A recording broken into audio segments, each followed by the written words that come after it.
Evet arkadaşlar, herkese merhabalar. Oyunumuza kaldığımız yerden devam ediyoruz. Üçüncü bölümündeyiz.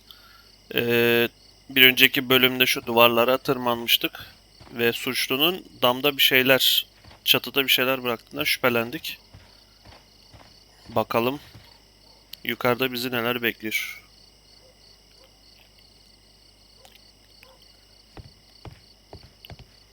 Nereden geldik ki biz buraya? Heh, şuradan.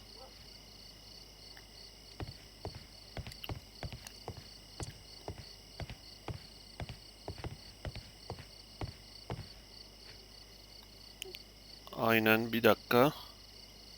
Şurada cam kırılmış. These shards of glass are from the window above.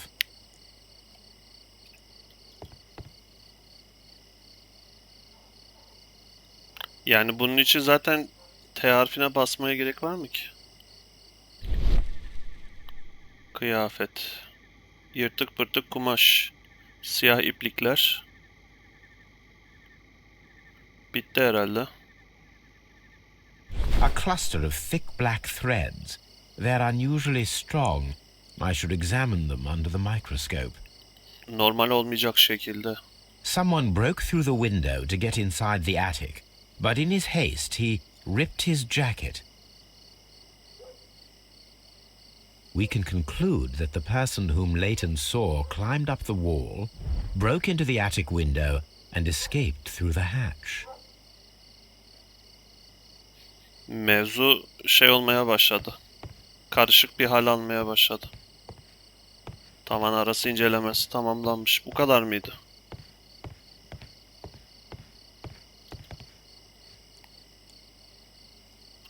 Şimdi elimizde ne var? Cinayeti çöz diyor.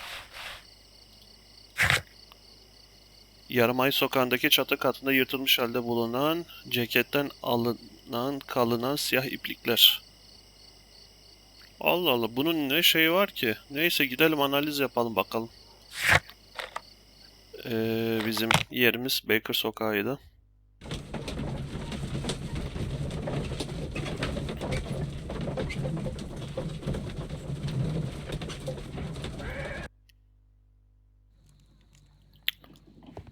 Yapalım bakalım analizden ne çıkacak.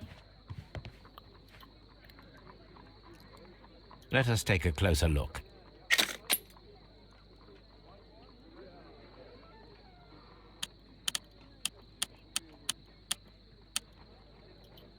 It is not a thread, but a hair. I very much doubt that it is human. Bu ne I oğlum? need to compare this sample with a human hair and a horse hair. A shaving brush is usually made from horsehair. Watson, could you please pass me your shaving brush? Here you are. Watson, look, what's outside the window? Where? I don't see anything. Ouch! Holmes! Oh, don't make such a fuss. One little hair. Ben de diyorum, ne yapıyorlar, dışarıda bir sesler geliyor. Olayım, adamın saçının da şey yapmış, çekmiş. Ne oğlum bu, çatılarda gezen Kasımpaşa canavarı mı? İnsan saçı. Human hair is significantly thinner than the black sample. The horse hair is thinner than the hair that we found. So, this black hair belongs to an animal, and it is larger than a horse. A hair from a large and exotic animal. Bu neydi şimdi? Anlayan beri gelsin.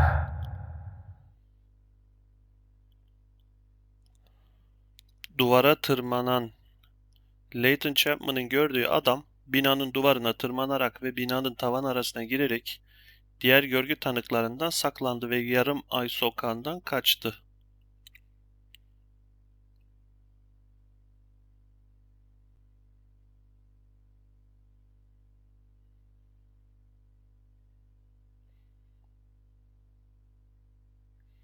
O zaman şu Leighton'ın ifadesiyle kalın siyah kıl yırtılmış kıyafette bulunduğu bu kıyafet suç mahallinden hızlıca kaçan adama ait. Ha bir dakika dur. Seçimi kaldır. Ee, Duvara tırmananla egzotik hayvan saçı.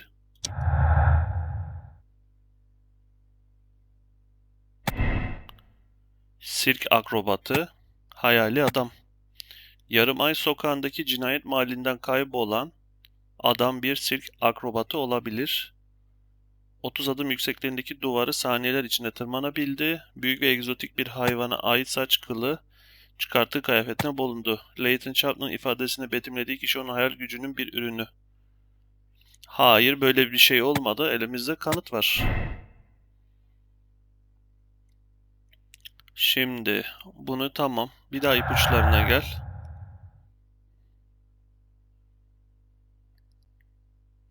O zaman duvara tırmananla bu doğru. Leighton'ın masumiyeti, Leighton Chapman'ın yarım ay sokağındaki çatışmada bulunan gizemli ceketli adama ilişkin olan ifadesinin doğruluğu kanıtlandı.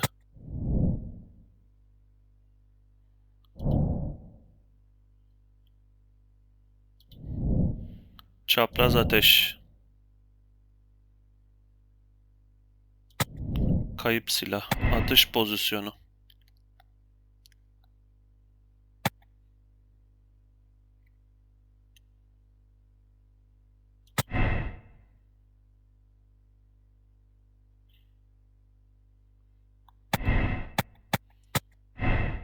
Bunu seçtim mi ne oluyor? Birleşme oldu. Kaybolma durumu. Sadece Leighton Chapman tarafından görülen kişi duvara tırmanarak olay yerinden kaçtı. O kişi yetenekli bir akrobattı. Suçlu cesetlerden birinin silahını da almış.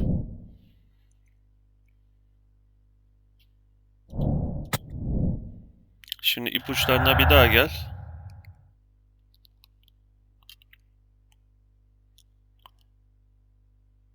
Leighton'un altı patları yarım ay sokağındaki suçtan sonra yakalandığından Leighton elinde 2 mermisi ateşlenmiş. Evet, doğru.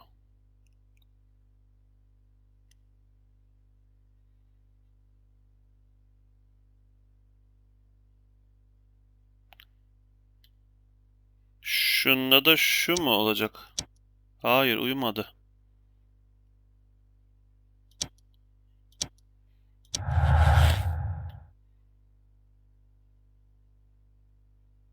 He, onu birleştirmedi. Dur bakayım. Soygun sebebi yarım ay sokağındaki işlenen suçun nedeni kayıp Helenistik hazinelerin aranması olabilir. Bay Turner bilekliği cinayetten sonra ancak yüzük kayıp. Yarım ay sokağındaki işlenen suçun şahsi sebepleri de olabilir. He, yani üzerinden şeyin çıkması şey mi acaba? Dur yine ipuçlarına gel.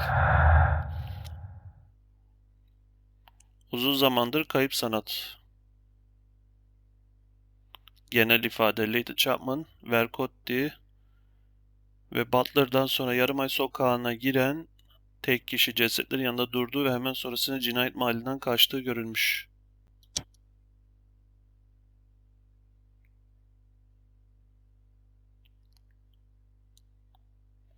Vercotti ve Butler dar ve karanlık Yarım sokağında Great Alley ve Whitechapel High Street arasında bulunan yerde vurulmuş halde bulundu.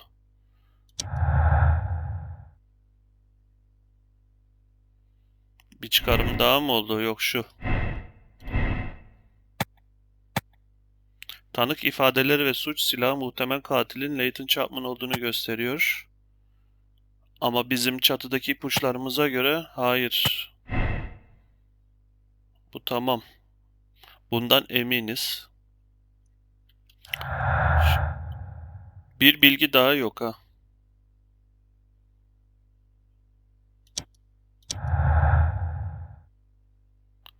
Şu da mı geldi?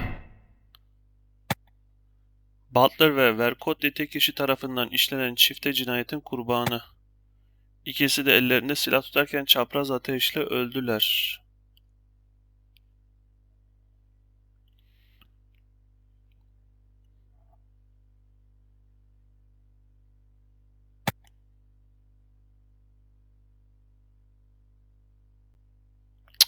Ama şeyde duvarda biz mermi izi de bulmuştuk. Bu bir dursun, bundan emin değilim. İpuçlarına geldiğimde tek ipucu mu kaldı? Dur bakalım ne olacak şimdi. Başka bir şeyimiz var mı? Doğru silki tespit edebilmek için Wings'ten yardım iste. Ya. Sirke mi gideceğiz şimdi?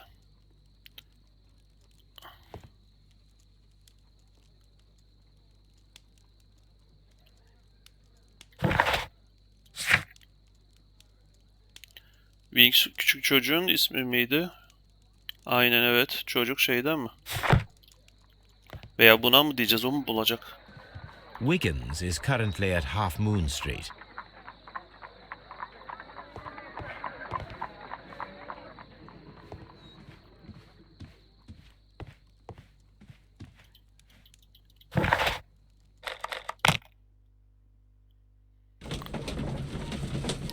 Şimdi herhalde sirk olayı açıklığa kavuşturacak.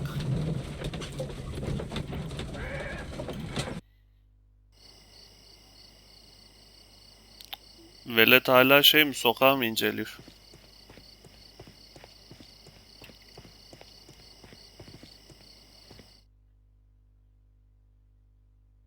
Wiggins, my lad, what are you doing here? You'd best be leaving and be quick about it.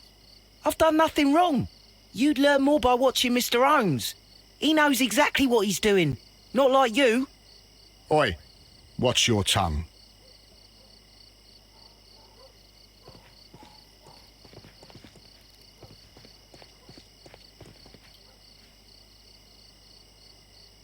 Mr. Holmes?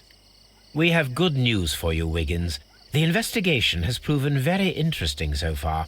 We found facts and details that confirm your brother's innocence. I knew it, Mr. Holmes. But for now, Wiggins, we need your help. Anything you like, Gov. I need you to locate a circus that has stopped over in London. It needs to have disposed of at least one exotic animal, a very large one. You can count on me, Mr. Holmes. Şimdi çocuk gidip hemen gelecek.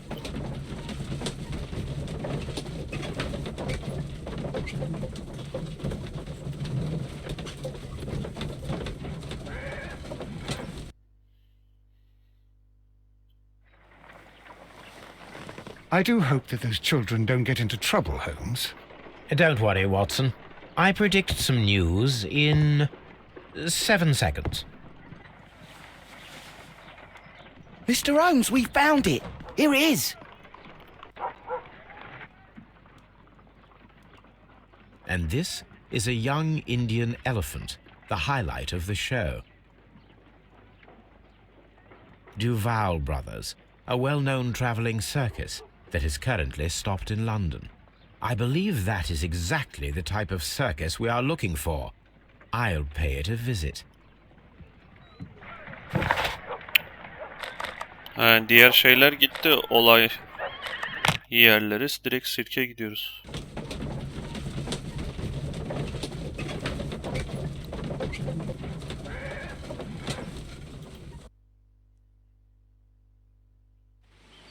Hi, you!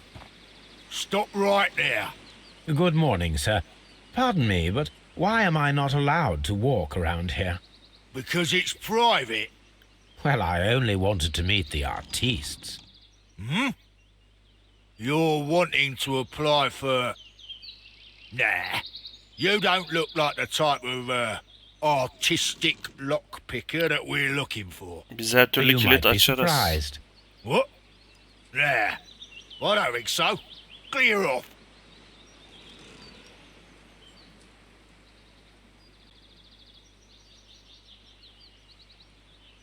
Ama biz şeyleri açıyoruz ya, yardımcı oluruz. You're a bit slow to catch on, eh?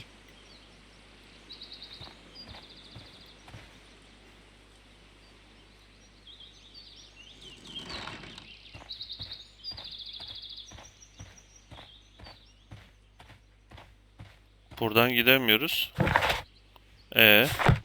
Dur bakayım, şurada bir Kılık değiştirme ögelerinin sirke girmek için uygun olduğundan emin ol. Biraz he. Ya dostum var ya. Geç bakayım Baker sokağına.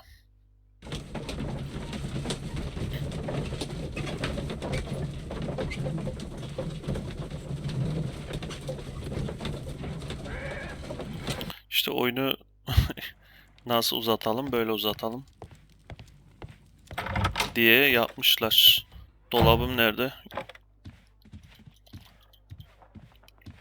Kıyafet yerim burada değil miydi? Şurada mıydı?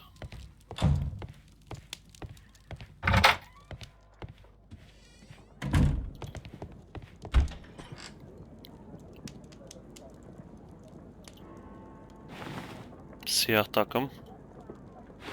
Kahverengi.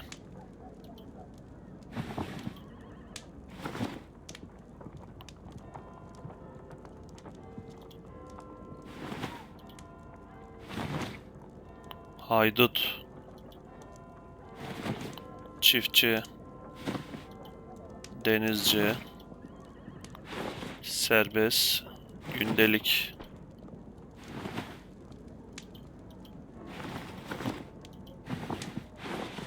Yani ne yapacağız? Haydut mu olacağız?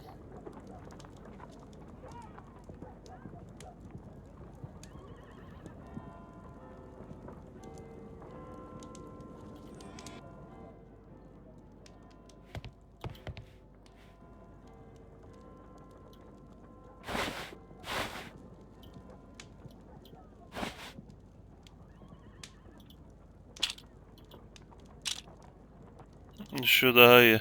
Tam böyle eski çilingircilere.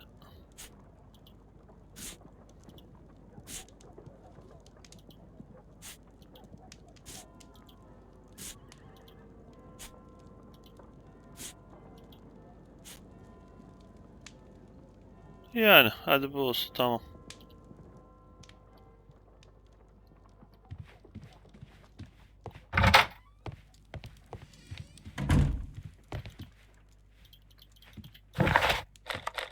Spectacles are unpopular among thugs. I don't want to arouse suspicion.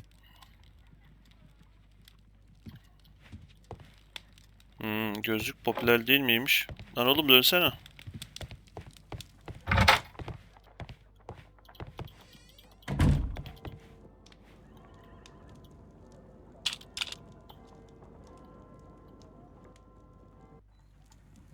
Bir daha git gel yapmamak için uyarıyor. Stay where you are. What are you doing here, and where is Sherlock Holmes? Calm down, Watson. Take deep breaths now. It's me. Oh, thank God, Holmes. I can't get used to your disguises. Thank you, Watson.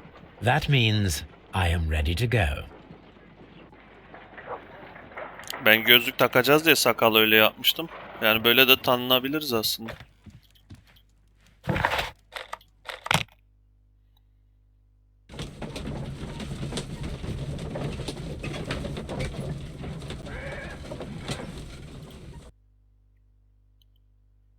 Who are you? What's your name? My name is Nigel. I'm here to open the locks. Talented, eh? Let's see. Go inside the marquee and show yourself to Charles Foley. And I'd highly advise you not to trick him. Got that? I've got it.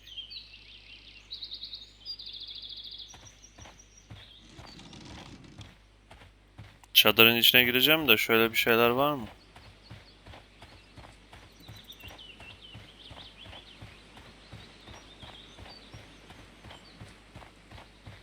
İşte bir şey yok. Oyun sadece mevzuya odaklı bir oyun. Etrafta hani ipucu göremiyorum.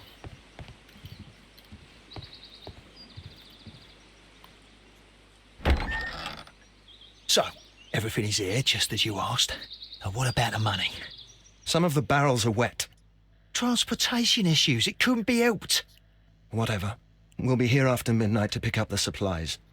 I want to be paid first. No. You'll be paid after we make the transfer, as I said. Right? I hope that no one saw you. The police are on the lookout. Of course not. I'm a professional. Glad to hear it. Be ready for tonight then.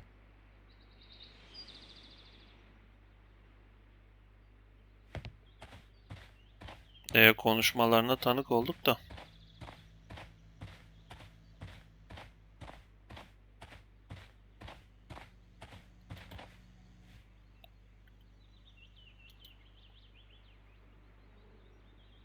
That's a picture of a contemporary gentleman wearing a Robin Hood hat. Interesting. Abi mevzu nerelere gidiyor acaba? From lambs into lions. Those are words of encouragement and defiance. This poster was clearly made to fire up rebellion amongst the people. İsyan mı This printing press çıkaracaklar? is old, but still quite capable of printing hundreds of pages per day. There are enough posters to paste across half of London's walls.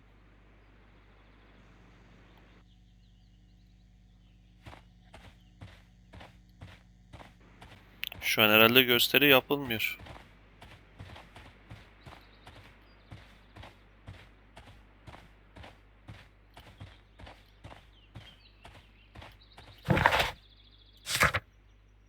Sirki keşfet ve Charles Foyle'e yakın ol.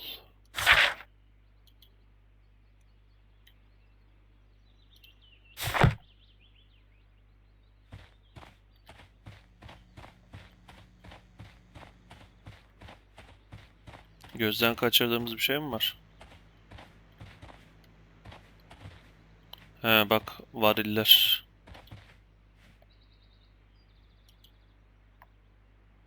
This wooden barrel is damaged. It is difficult to say what is inside. This wooden barrel is damaged. It is difficult to say what is inside. There is a spot on this barrel that was intentionally painted out.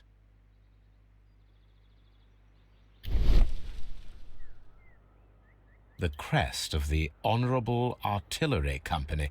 Could it be gunpowder? I need to be sure.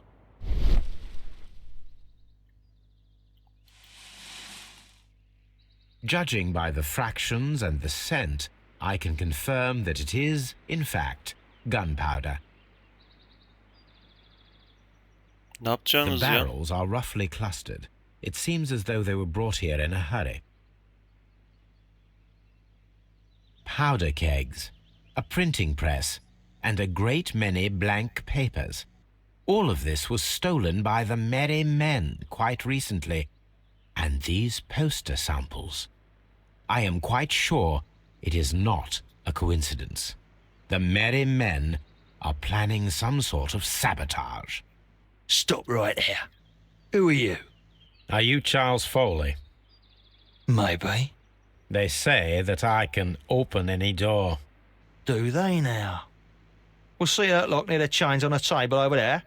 Open that.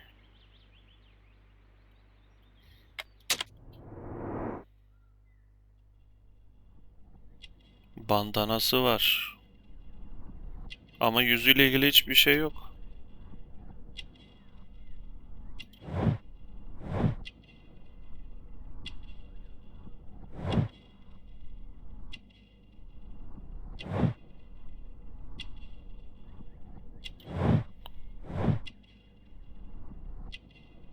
Kolu yaralı.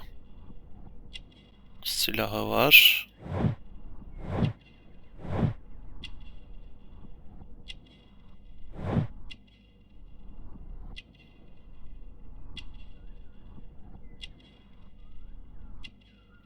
Aha, yüzük.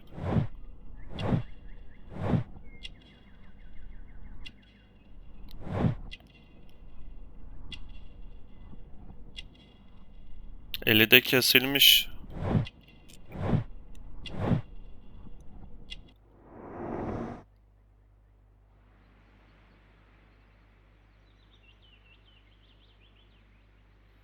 Şunu bir açayım da. Adamımız bu. Şimdi bunlar nasıl çözülüyordu? Hepsini döndür. Sadece onu döndür, değiştir.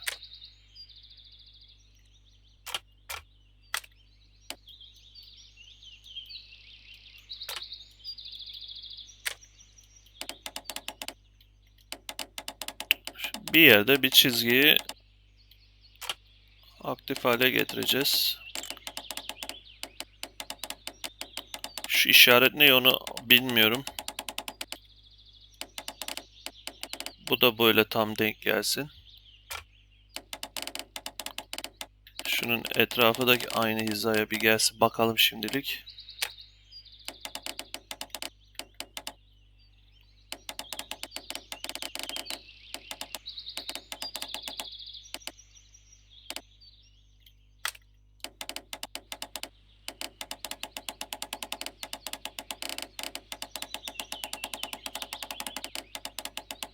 Allah Allah.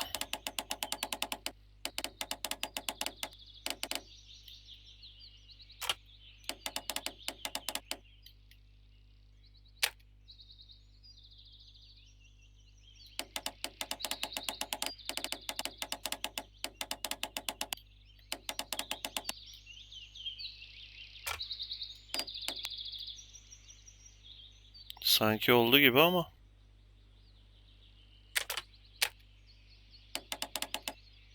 Olmamış.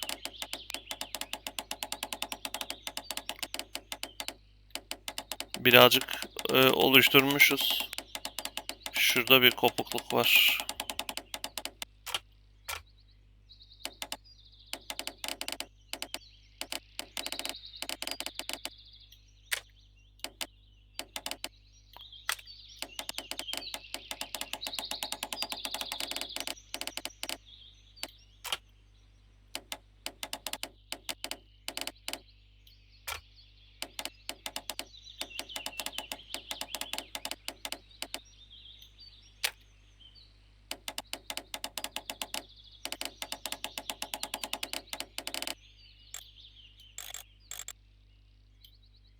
Hı.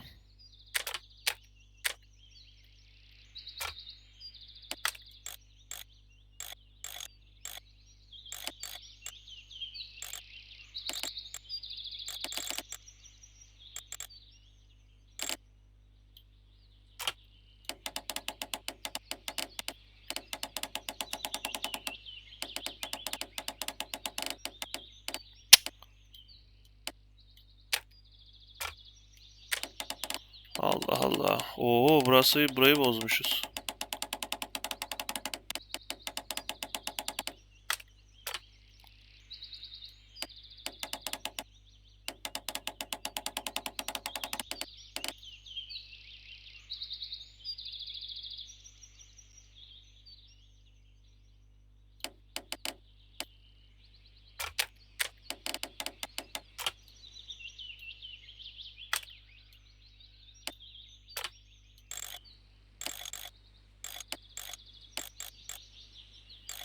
Bir de bunun böyle bir olayı var.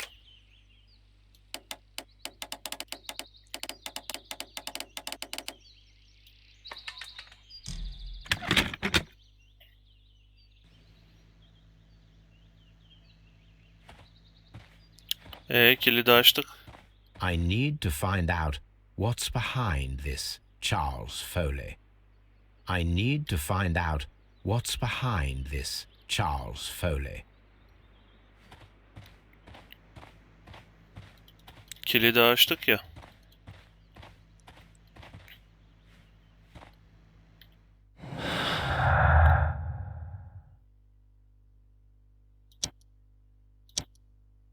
Nasıl yani ya?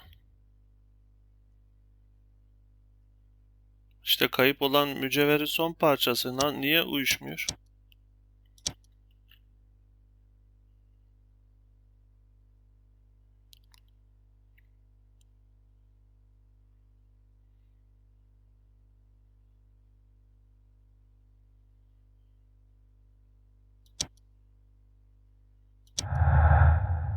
Ne alaka ya? Charles Foy antika bir yüzük takıyordu. Beş koçun mücevher setinin son kayıp parçası ve belinde bir altı patlar vardı Foyle. Yarım ay sokağındaki suç mahallinden hızlıca sıvışan gizemli şekilde olduğu adam olduğu kanıtlanıyor.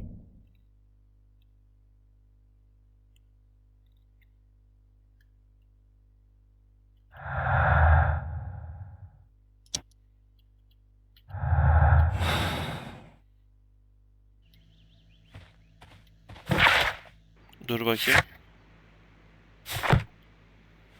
Abi kilidi çözdük işte. Ah. Well, they're right. What's your name? Nigel Shirley, from York. Ah, Nigel from York. Never heard anything about you. How'd you hear about me? Kapı anahtarı, hapse atılmış hırsız.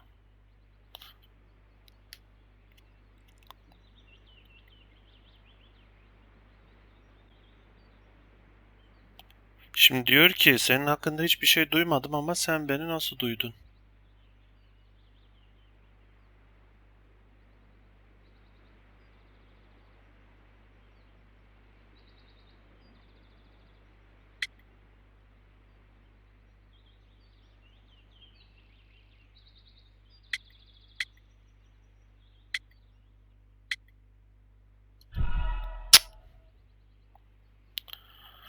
Saçma oldu ama.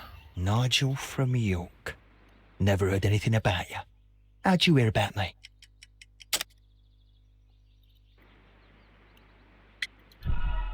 Ya.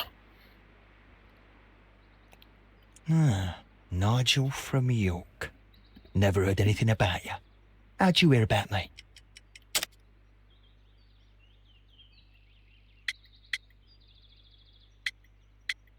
Turner'ın çelişkisi mi? Allah Allah. Ben mevzuyu mu şey yaptım, ne yaptım ya? Nigel from York. Never heard anything about you. How'd you hear about me? It's a long story. I met your brother, Vincent the Butcher Foley, in prison. He told me all about his betrayal and all about you. Before I was released, he told me that you might find a job for me one day and pay me some money for my craft. Abi mevzuya Well, he bak. died 7 days ago in prison. I'm sorry to hear that. That's all right. The traitor has paid the blood price for it. And you'll do the job anyway, because I need a talented lockpicker. I know just where to search for his legacy. It's all about the Hellenistic treasures, isn't it? Osh, you fool. Now, listen up. You'll come with us tonight, and you better mind yourself. Us? Wait, who's coming then? Billy, Jack and me. And what will I get for that? We'll share the loot. The one you seem to know about. Right. Wait for us at the abandoned manor house on a corner of Ladbroke Grove and Kensington Park Road at midnight. Deal.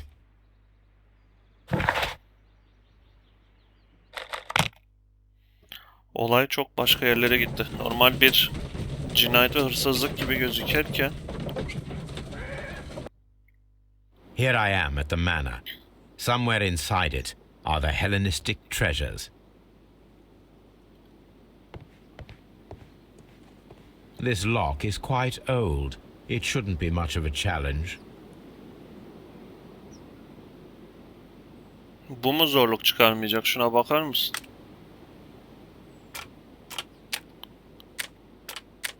En uçtan başla. Kendimize bir çıkış yolu bulalım. Bu tarafta en sağda bakın. En sağda hiç şey yok. Çizgi yok. O zaman soldaki çizgiyi baz alacağız. Aldık.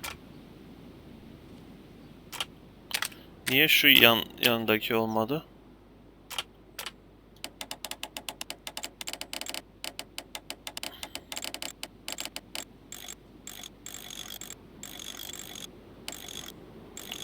Bak.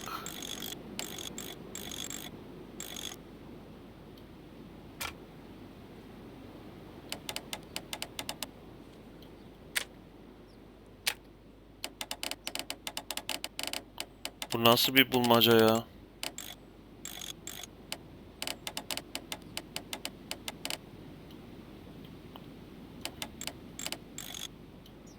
Seni bir kere oturtturdum oraya.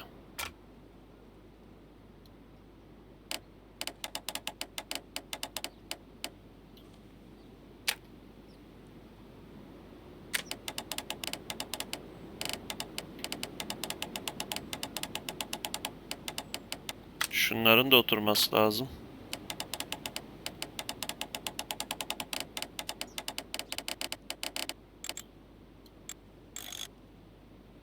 Yok yok, böyle. İçtekine de çizgi getirirsem, getirdim.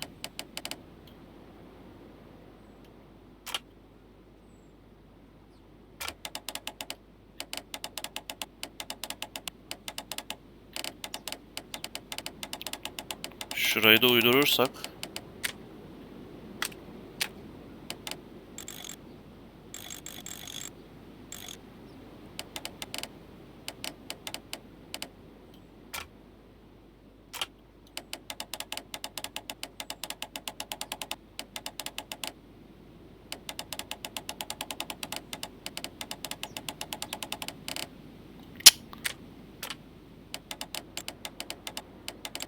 Kafam karıştı.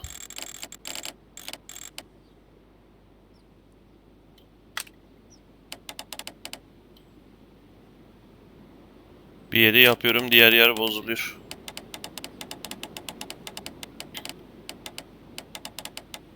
Ve burası hala bozulmaması çok iyi.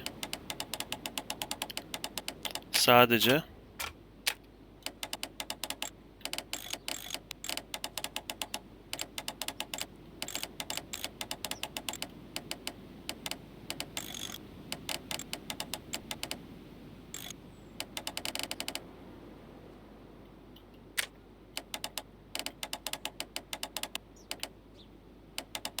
buraya çizgi yok mu? Var.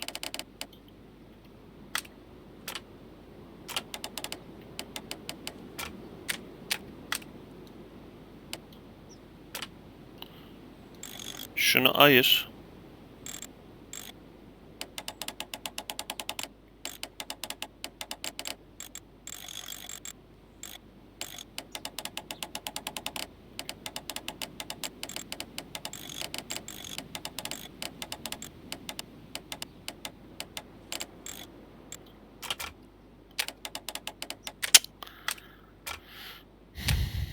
Olmuyor ki. Neden acaba? Şu içe geçme, kaydırmalar kötü ya.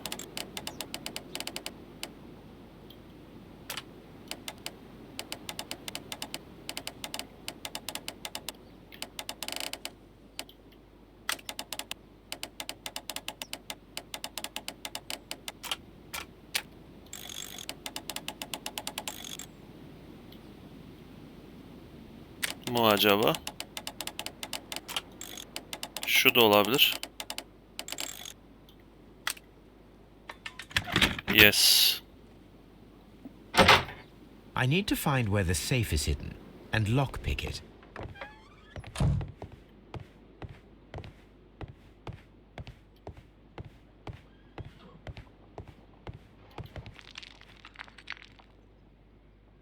This cupboard is an absolute mess.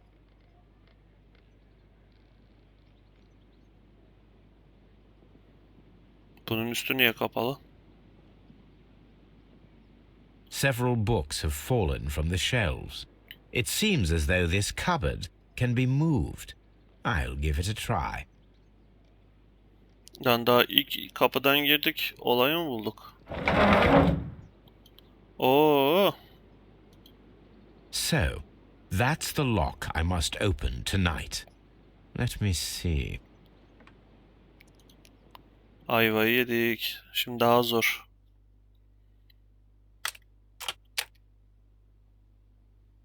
Yine en ucu şuraya al.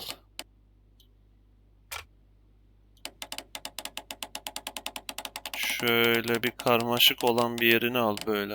Böyle her tarafı görebileceğim bir yer.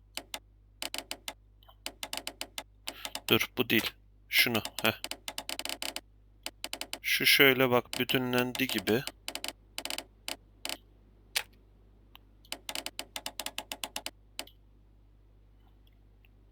Şu yukarıya bakıyorum da.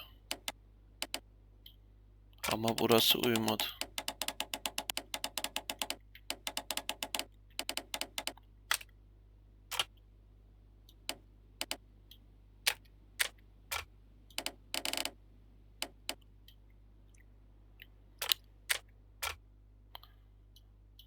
Şurada yine şey var.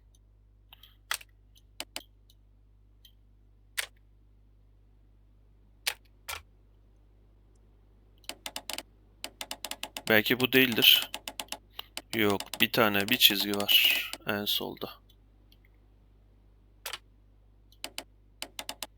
Peki belki budur.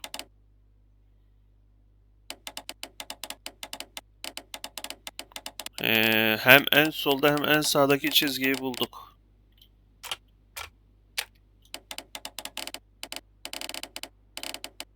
Ama bunu buraya yaptığım zaman diğer taraf kaçıyor.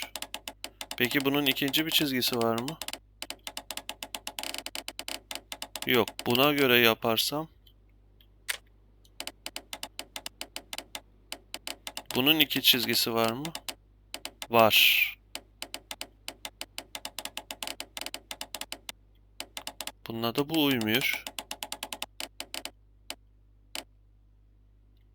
Dur bakayım, hem en sol için diyorum. En soldaki bakın, en üstte hem en altta çizgi var. Ama en sağdakini göremiyoruz. O kötü.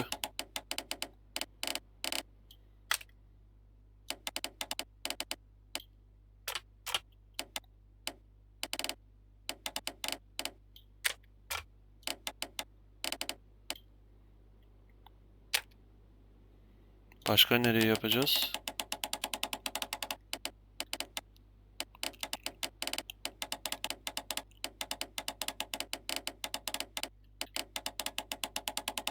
Bence şöyle bir tur çevirmem lazım. Şu an eşleşen. Aha. Vallahi açtık.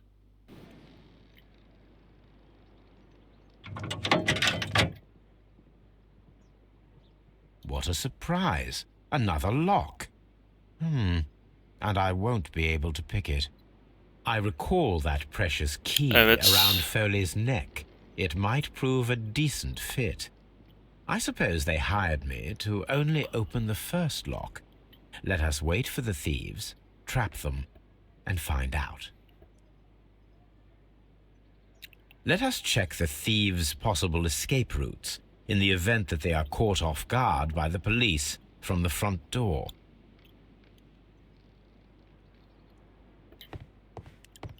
Şunu bence itecek miyiz geri?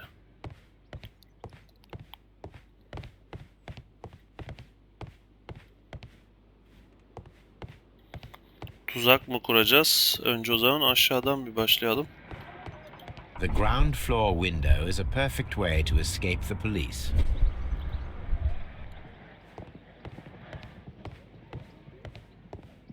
Pencereden kaçabilir. Dur, ne oldu burada?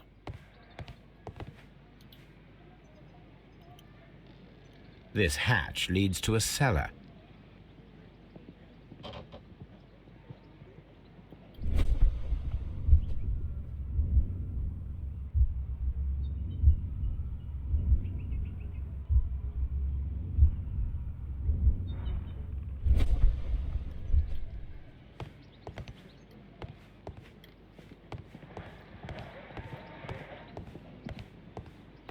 This door is a perfect means of escape in an emergency. Tamam, buradan da kaçabilir. This door leads to a kitchen, which holds the shortest route to the back door.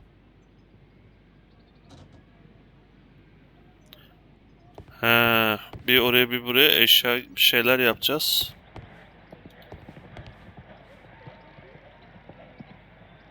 This chair is very solid and well made. This should be useful. Sandalyeyi kapının arkasına sıkıştırırız. Aha bak, ip çıktı. A solid rope.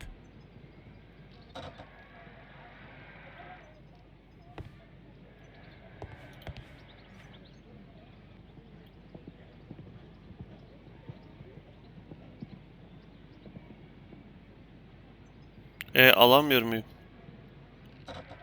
Demek ki bu başka bir yere lazım.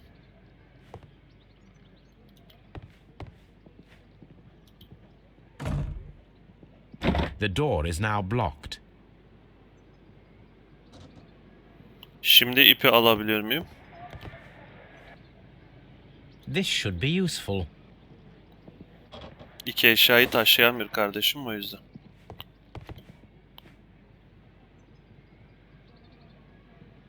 This hatch leads to a cellar.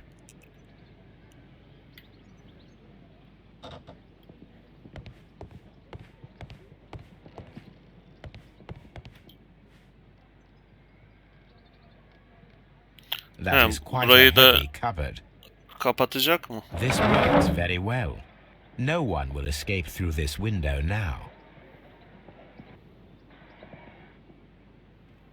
Şimdi orası kapalı, orası kapalı ama aşağı bodrum açık. Avize. I wonder what this old chandelier is doing on the floor. It looks as though it was poorly attached. Tamam, hırsızların da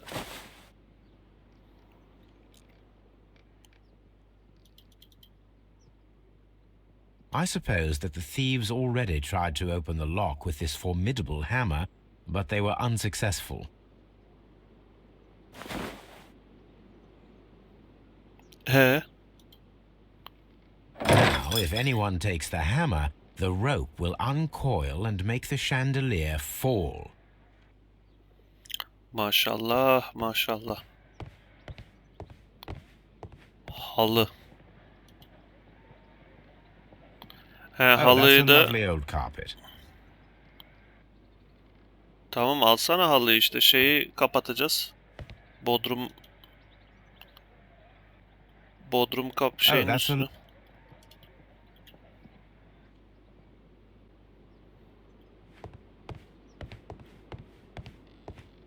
Öyle yapmayacak mıyız?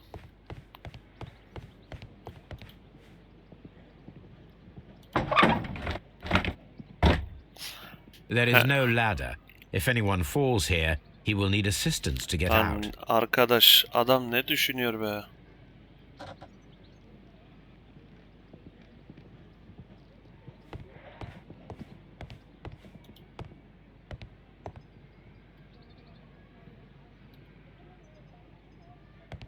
Diğer tarafa geçtin mi? He. Git şu halıyı al.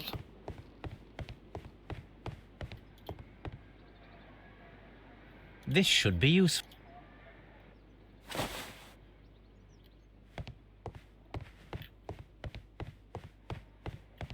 Üst kata çıkmadık ama daha. Now, it's not an open hatch, just a nice carpet on the floor.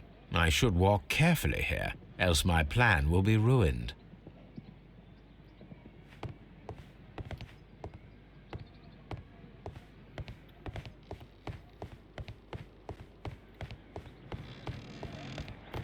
Although this window is high above the ground, it would be possible for one of the thieves to attempt to use it for their escape.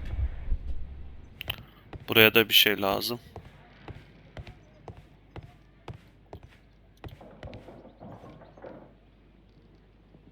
This should be useful. Ne yapacağız? Merdivenlere mi? Bu nasıl bir ev ya? Üst kat şey yok, oda yok lan üst katta. Saçma bir ev yapmışsınız. İnsan şuraya... He yok, oda var. Değil mi orası? Oda ama şey kapalı yani.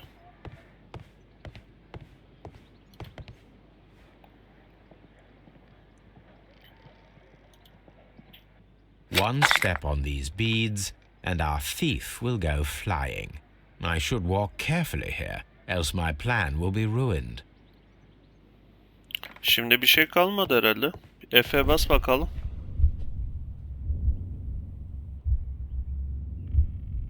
Any thief who finds his way upstairs will roll down very quickly. If he runs through the dining room and takes a sledgehammer to force open the door, the chandelier will knock him down.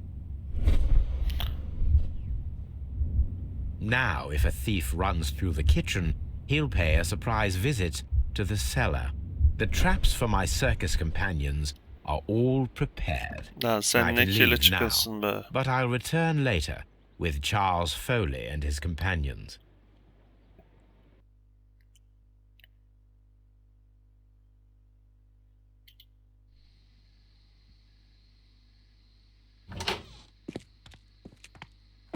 Police! Police!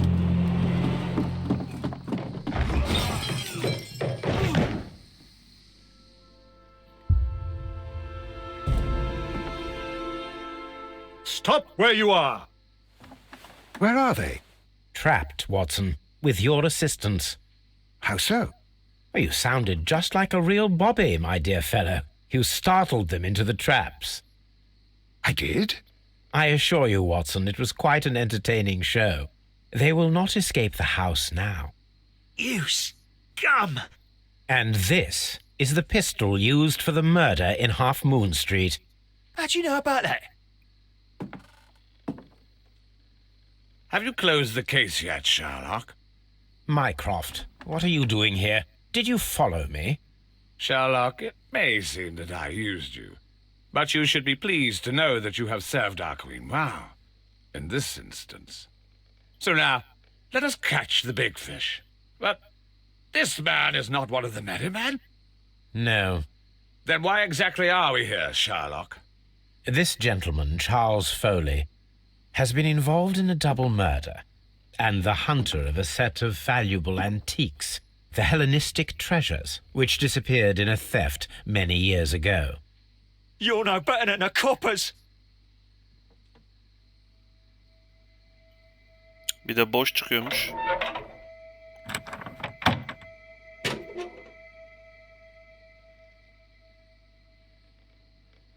Holmes, that is incredible.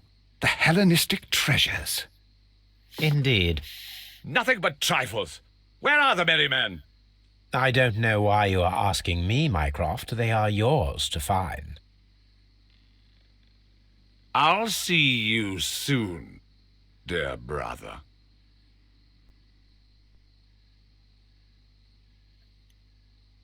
Don't move, you flim-flammer. The trap with the chandelier worked perfectly. Charles Foley has been knocked down. What a beautiful collection of art. It was thought lost.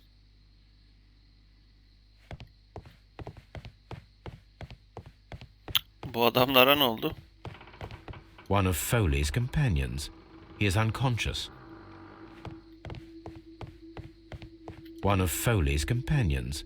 He is unconscious. Holmes, I had no doubt that you would catch the thieves. Lan daha ne hırsızı işte. Meşhur Helenistik hazineleri koleksiyonun kaybolduğu sanılıyordu ancak Natikil'de terk edilmiş bir malikenin içindeki kasada bulundu. Bununla da bu uyuştu.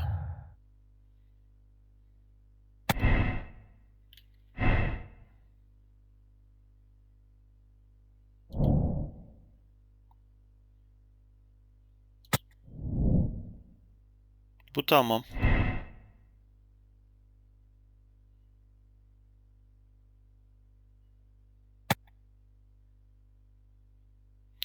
Şahsi değil.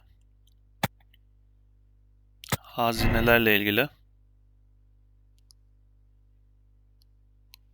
Masum. Şimdi ne oluyor? Tek kişi tarafından.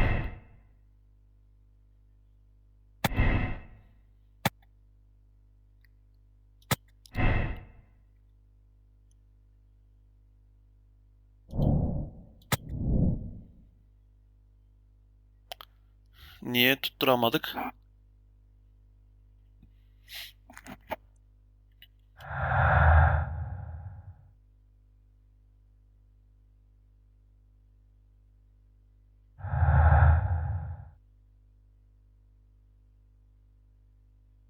Allah Allah, dava devam ediyor. Bir de bir tane adam vardı bu adamla konuşan.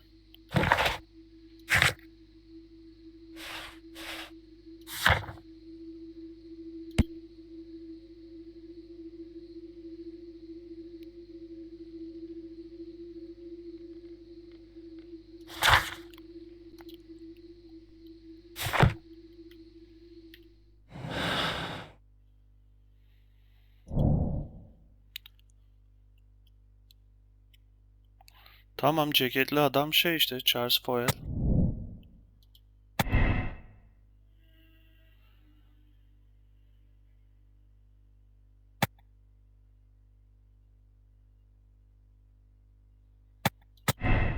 Bu da doğru.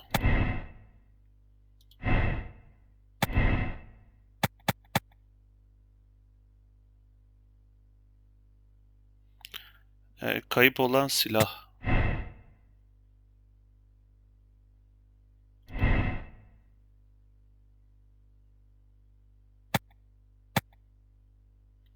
Hayır.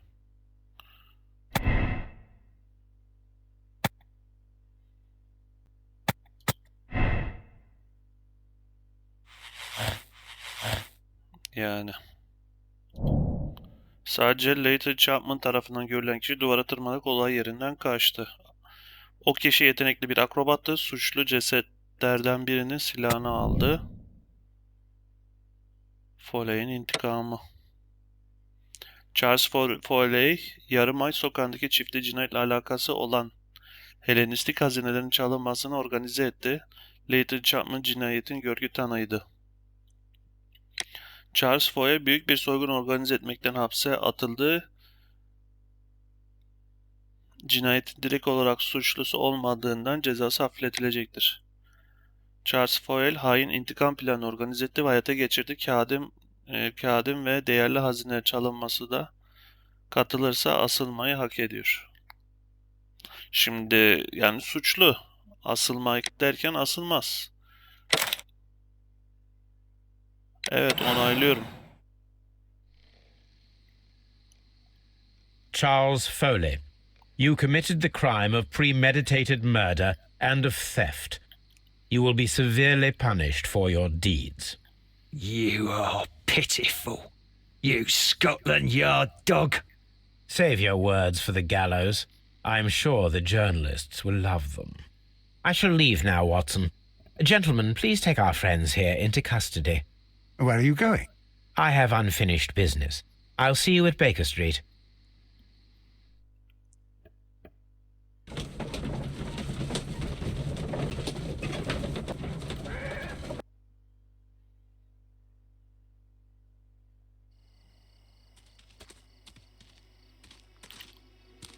Be Bir careful de with the bunlar lads. var. Don't bring them too close to the barrels. Good evening, gentlemen. Who's there? That is of no importance. What matters is who you are and the plans that you have here. So you can stop us from carrying them out? Eventually, yes. Hey, careful. You'll blow us all up. I'm listening. We are a group known as the Merry Men. But I suppose you knew that already. We are the men who've already lost everything of value in their lives. We are ruined shopkeepers.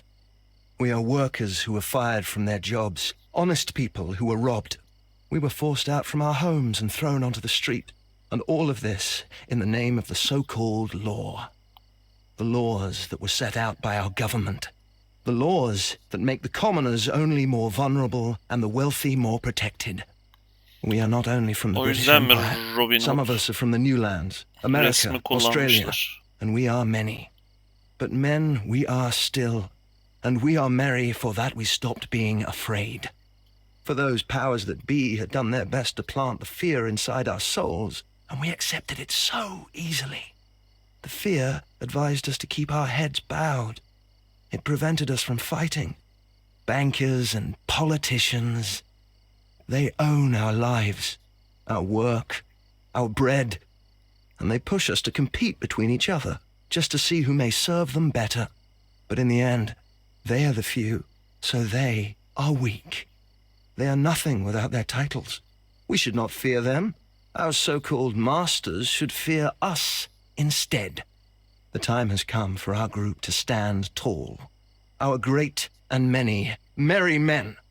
We are going to blow up the London Stock Exchange. No life shall be lost. But ownerships, debts, and property titles? They shall all be destroyed. They're only papers, after all. So many people will be freed over this night. That is a radical step to take. What result do you truly expect? chaos. But soon people will understand that they are free and that they don't belong to anyone. They will be able to work for themselves, together, without letting the rulers dictate what to do, and finally justice will arise. What you are intending to do is a crime. It is not justice. How do you see justice, then? Kids go to prison for a loaf of dry bread. And how many lords do you see punished for stealing from their people, sending them to their deaths in mines or overseas to fight for land? Our masters wouldn't hear us. So now it's time to sing the song of the merry men. Will you let us do our duty? Allah Allah.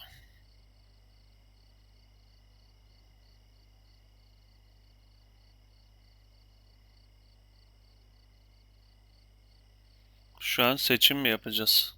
Ya biz sonuçta bir polis değiliz, dedektifiz.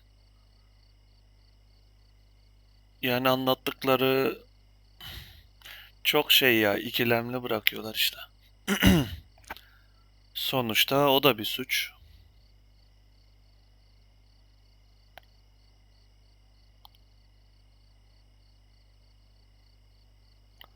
Sigarayı su kovasına fırlatırsak adamlar istediğini yapmış olacaklar. Dedikleri haklı olabilir. Ama kanun tarafından çalışan bir adamsan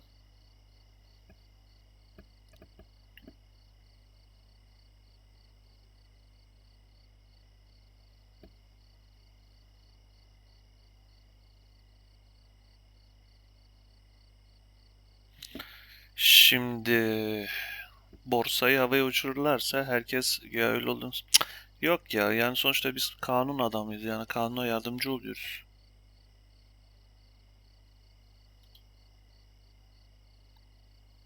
When people fight the order, they are too blind to see the consequences that throw society into chaos. I shall stop your actions, but not you. Run. Now!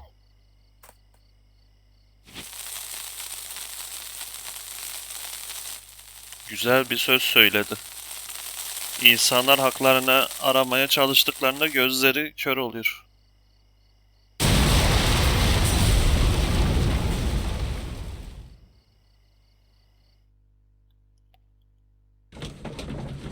Haberlere çıkar mı? Sirk havaya uçtu diye.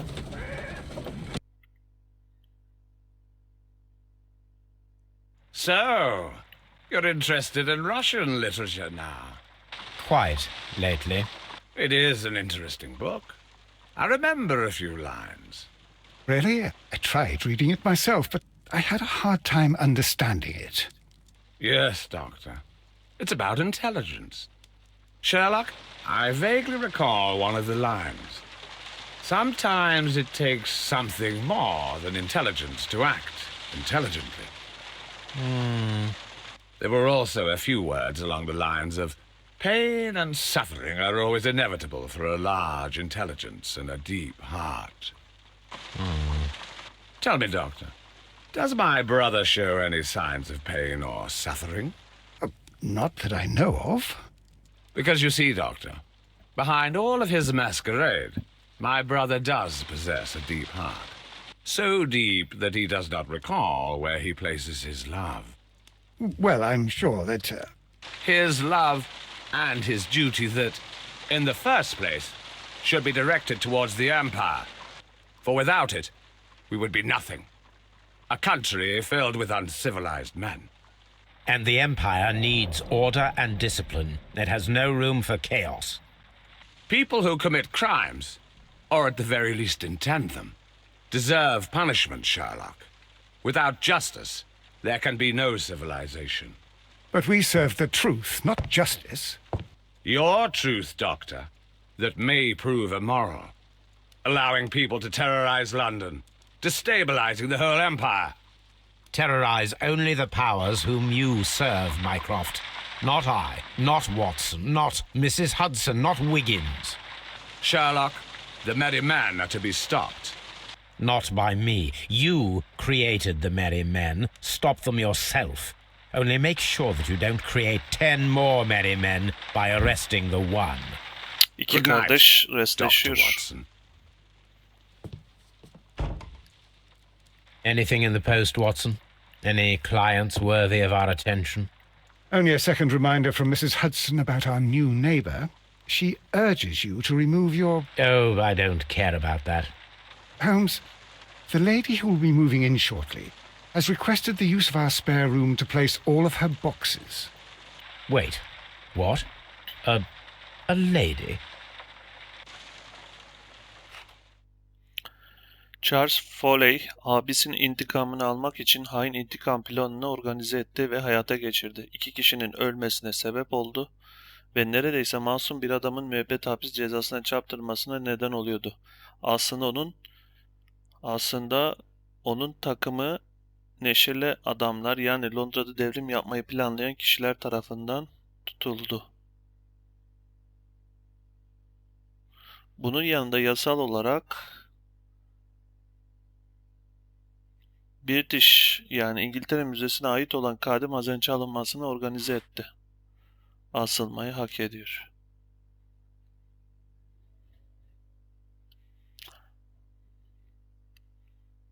Yani kötü etkileyebilir diyor ama yine de bakacağım.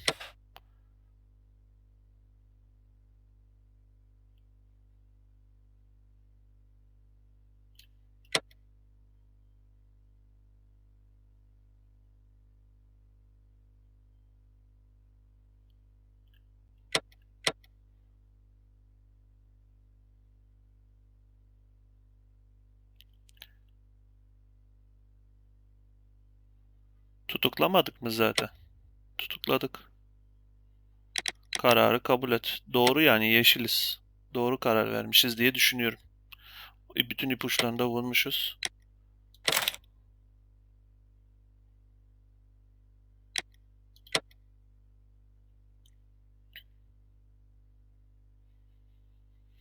Davaya aynı yollarla çözen insanlar %96, aynı inisiyatif seçimlerini yapan insanlar 82. Hemen hemen tutturmuşuz yani. Evet arkadaşlar, yarım ay yürüyüşü veya cinayetini de burada bitirmiş bulunuyoruz. Şöyle bir devam dediğim zaman başka bir şey oluyor mu? Yok herhalde, olmuyor. Sonuna geldiğimiz için herhalde son şeydi. Veya bilmiyorum, bir incelerim, bakarım, başka bir vaka varsa onu da yaparız. Şimdilik bu cinayetin, yani Yarım Ay Sokağı cinayetinin final bölümü oluyor. Bir sonraki yeni videolarda görüşmek üzere. Kendinize iyi bakın. Hoşça kalın.